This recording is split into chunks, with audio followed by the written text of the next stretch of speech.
Ladies and gentlemen, today we are diving into one of the strangest, sleekest, and most stylish buses ever to roll across pre-war Europe, the 1939 Opel Blitzbus Ludewig Aero. And honestly, if this machine had arrived at a modern RV show, half the influencers would faint next to their avocado toast while pretending they always loved vintage transport. This thing looked like the future before most people even had reliable hot water. Long before futuristic airport, shuttles and luxury coaches became normal. Germany produced a bus that looked ready to outrun history itself. And sadly, history caught up with it anyway. Before we continue, subscribe to the channel, because somewhere out there my friend Timmy still believes you can improve aerodynamics by duct-taping beer cans to the side of a vehicle. Last week he tried it on his pickup truck. The truck lost a mirror, 3 hubcaps, and probably its dignity. Meanwhile, our neighbor Bob says buses like this were secretly designed to communicate with aliens through streamlined vibrations. Bob also wears 2 sweaters indoors to save heating costs, so we'll leave him with his theories and move on. The story of the Opel Blitzbus Ludewig Aero begins in Germany during the late 1930s, when Opel introduced a completely redesigned Blitz lineup in 1937. The name Blitz, meaning lightning, had existed before, but enthusiasts usually point to the 1937 generation as the real Opel Blitz that changed commercial transportation forever. Europe was modernizing quickly, roads were improving, and public transportation companies wanted something faster, smoother, and more efficient than the boxy rolling bricks of the early 30s. The standard truck wheelbases of 134 inches and 158 inches, 3,400 millimeters and 4,000 millimeters were stretched dramatically to 183 inches or 4,650 millimeters, creating a stable, low-floor foundation for passenger coaches carrying between 28 and 37 people. That was remarkable for the era. Even more impressive was the engineering efficiency. The chassis could support a 7,716-pound, 3,500 kilograms vehicle, while averaging only about 209 pounds, or 95 kilograms, per Pascal Senja. For the late 1930s, that was engineering wizardry. The streamlined aero bodies built by coach builder Ludewig looked absolutely sensational. Rounded corners, flowing sides, integrated fenders, and aerodynamic curves transformed these buses into moving art pieces. They looked fast, standing still. Vol and Ludwig itself embraced the Opel platform because it combined strength, reliability, and low center of gravity. Passengers loved them because they rode smoother and faster than many competing buses. Operators loved them because the chassis was reliable and economical. Drivers loved them because the vehicles handled predictably. Politicians probably loved them because they could stand on top of one and promise 10 years of prosperity before immediately causing problems for everyone. History repeats itself so often it should pay rent. Under the skin, the Opel Blitzbus used a sturdy ladder frame chassis paired with dependable 4-liter inline-six gasoline engine. This power plant produced around 75 horsepower, which may sound modest today, but in 1939 it gave the Aero respectable cruising ability and enough torque to move fully loaded passenger configurations with confidence.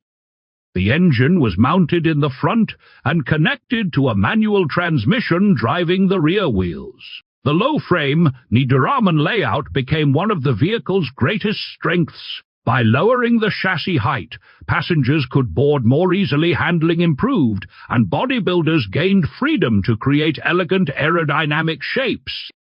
The lower center of gravity also made the bus feel more stable at speed. Considering the rough roads of the time, that stability was extremely valuable. Suspension consisted of robust leaf springs designed to survive brutal daily use. Ride comfort was decent for the period. though nobody in 1939 was expecting modern air suspension luxury. If you survived potholes without losing a tooth, it counted as premium comfort. Mechanical drum brakes handled stopping duties on all four wheels, while large commercial-grade tires helped spread the considerable weight of the fully loaded coach. The aero body itself was the real star. Streamlining became fashionable during the 1930s, inspired by aircraft and high-speed trains. Sadly, the outbreak of World War II changed everything. Many Blitz buses were requisitioned for military service, and civilian operators lost entire fleets almost overnight. Drivers were often drafted together with their vehicles. During the war years, fuel shortages created another nightmare. Operating one required constant attention.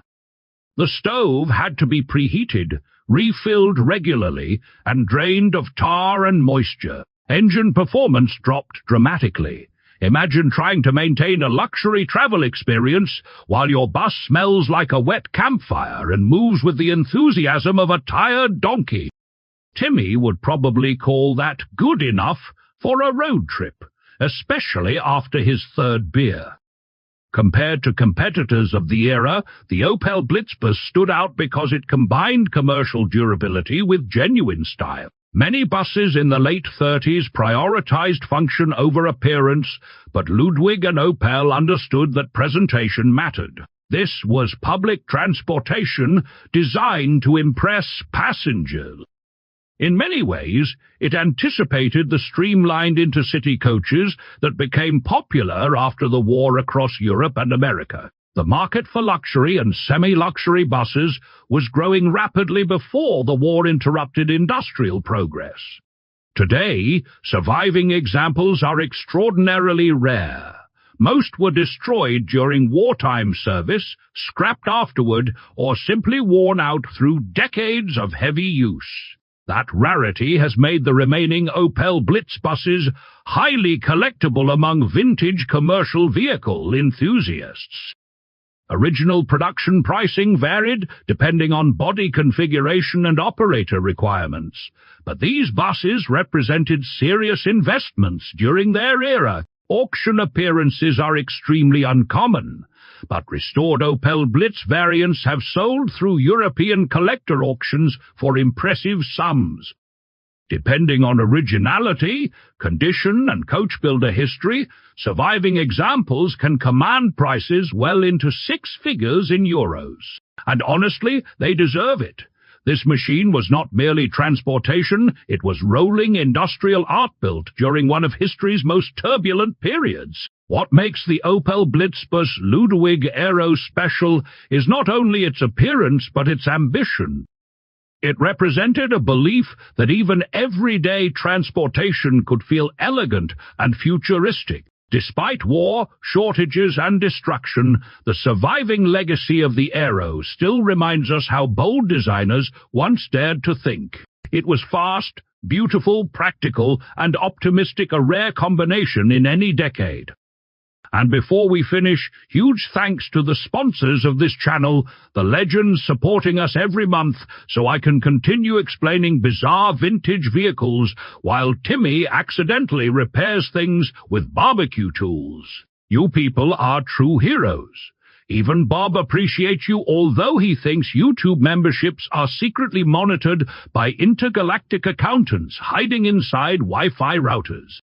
Take care of yourselves, enjoy the strange machines of history, and remember, if your neighbor starts installing a homemade wood gas generator on a family minivan, maybe don't ask too many questions. Just smile politely and park at a safe distance.